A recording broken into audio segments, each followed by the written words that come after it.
தலைவனே இளம் தலைவனே என்கின்ற பாடல் வெளியீடு. அரசியலில் மாறி வருகின்ற சக்தியை மாறி சக்தி இசையோடு இன்றைக்கு நாம் கேட்டிருக்கின்றோம். நாளை இதே நேரத்தில் நம்முடைய மாண்புமிகு தமிழகத்தினுடைய துணை முதலமைச்சர், இன்றைய டெப்டி சிஎம், ஒரு நாள் டெஃபினெட்லி சிஎம், அவருடைய பிறந்த நாளை முன்னிட்டு இன்றைக்கு வெளியிடப்பட்டிருக்கின்ற இந்த பாடலினுடைய பாடல் ஆசிரியர், மாநில இளைஞனுடைய துணை செயலாளர், என்னுடைய பாசத்திற்குரிய அண்ணன் ஜோயல் அவர்களுக்கும், இதற்காக பாடிய என்னுடைய அன்பு அண்ணன் மனோ அவர்களுக்கும் இந்த நேரத்தினுடைய பாராட்டுகளை நம் அனைவரின் சார்பாக நான் தெரிவித்துக் கொள்கின்றேன். இளைஞணி செயலாளர்களை இன்றைக்கும் பின்தொடர்கின்ற பல தம்பிகளுக்கும் பல விதத்தில் அவருக்கு ஒரு காதல் உண்டு அவர் மேலே.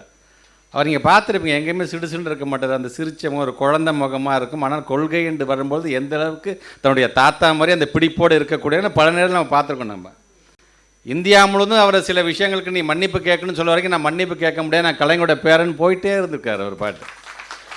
ஆக அப்படிப்பட்ட ஒரு இளைய சமுதாயத்தை வழிநடத்தக்கூடிய ஒரு இளம் தலைவரை நாம் பெற்றிருக்கின்றோம். இன்றைக்கி ஒரு நக்கல் நையாண்டிலாம் அப்படியே அவங்க தாத்தா மாதிரி தான்.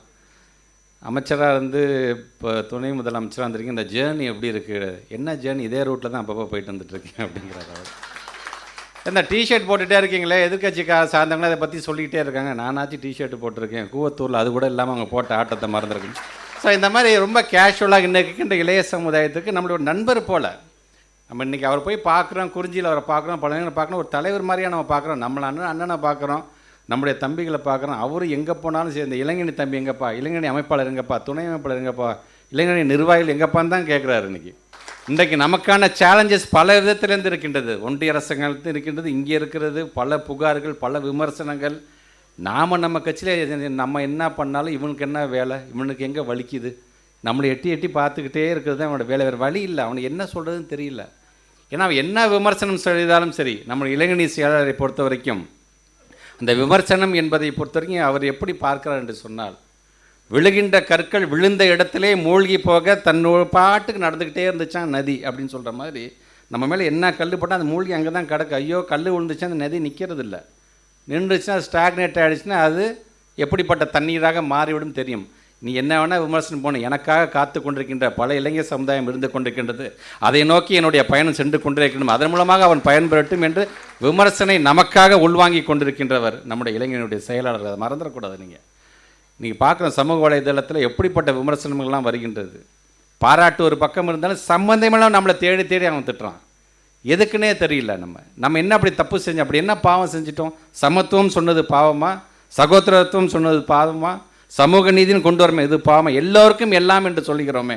ஆக இவர் சொல்லும்போது எல்லாத்தையும் சமமாக உட்கார வச்சுருவாங்க போல இருக்குப்பா, இவங்களை விட்டுறக்கூடாதுப்பான்னு நமக்கான எதிர்ப்பு தான் ஜாஸ்தி இருந்துகிட்டு இருக்குது. ஆக நம்மை பொறுத்த வரைக்கும் நம்முடைய எதிர்காலமாக, ஏன் இங்கே மேடையில் இருக்கிறவங்க மட்டுமல்ல, எதிராக வந்திருக்கிற உங்களுக்கு கூட நாளைக்கு ஒரு மிகப்பெரிய ஒரு வாய்ப்பு கிடைக்கலாம். அந்த வாய்ப்பு கிடைக்கும் பொழுது சரி, மேடையில் உள்ளவர்களுக்கும் சரி, கீழே நமக்கு எந்த வாய்ப்பு கிடைத்தாலும் ஒரு மக்கள் பிரதிநிதியாக பணியாற்றக்கூடிய ஒரு வாய்ப்பு கிடைத்தது என்று சொன்னால், நம்முடைய முத்தமிழின் கலைஞராக இருந்தாலும் சரி, நம்முடைய இனமான நம்முடைய தலைவராக இருந்தாலும் சரி, நம்முடைய இளைஞணி செயலராக இருந்தாலும் சரி, இவர்களுடைய கொள்கைகளை உயர்த்தி பிடிப்போம். நாம் செய்திகளை உடனுக்குடன் தெரிந்து கொள்ள உடனே சப்ஸ்கிரைப் பண்ணுங்க.